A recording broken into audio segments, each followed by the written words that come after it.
This is more than a legacy. This is a source of inspiration, sharing the journey of discovery. PSN College of Engineering and Technology.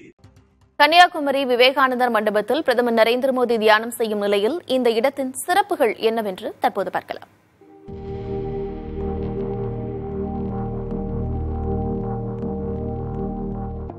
ஆயிரத்து 892 ஆண்டு விவேகானந்தர் கன்னியாகுமரியில் இருக்கும் பாறையில் 3 நாட்கள் தியானம் செய்தார்.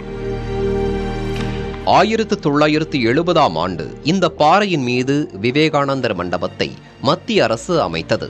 விவேகானந்தர் மண்டபத்திற்கு படகு மூலம் மட்டுமே செல்ல முடியும்.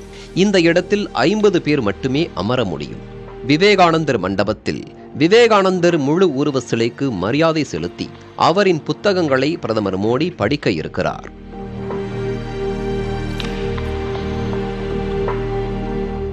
PM 5 years complete busy work schedule irundhathu.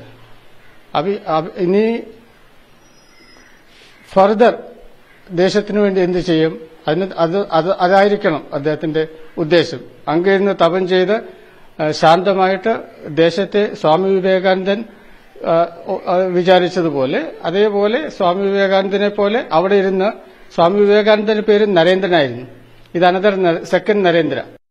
மதத்தை பற்றி ஆன்மீகத்தை பற்றி தெரியாதவர்களுக்கு கூட அந்த இடத்திலே நுழைந்தால் ஒரு பேரமைதி உண்டாகிறது என்பதை பலரும் அனுபவத்திலே சொல்லி இருக்கிறார்கள். அதனால அன்னை கன்னியாகுமரியினுடைய ஒற்றை கால் தட சின்னம் அங்கு இருக்கின்றது. அதனால தேசம் முழுவதில் இருந்தும் பலர் வந்து அங்கு தியானம் செய்வது ஒரு வழக்கம்தான். மிகவும் எளிமையாக இருக்கும் விவேகானந்தர் மண்டபத்தின் கீழ்த்தளத்தில் தியானம் செய்ய வசதிகள் இருக்கின்றன. 3 நாட்கள் பிரதமர் தங்குவதால் 2 குளிர்சாதன வசதிகள் ஏற்படுத்தப்பட்டுள்ளது. விவேகானந்தர் அமர்ந்த பாறையின் மீது அமைந்த மண்டபம் தியான பீடத்தின் வரலாற்று சிறப்புமிக்க இடம் என்கிறார்கள் ஆய்வாளர்கள். தியானம் செய்வதற்காக உள்ள ஒரு அட்மாஸ்பியர் எப்படி இருக்குமோ அதை உருவாக்கி வச்சிருக்காங்க. கடல் காற்று உள்ள வரும், ரொம்ப மென்மையாக வீசும். ஓம் அந்த சின்னம் நீல எழுத்துல அப்படியே ஒளிய உமிழ்ந்துகிட்டே இருக்கும். அப்ப அதுல உட்கார்ந்திருந்து மனத்தை ஒருமித்து அவன் தியானம் பண்ணதுக்குள்ள எல்லா சூழ்நிலையும் அந்த இடம் உருவாக்கும்.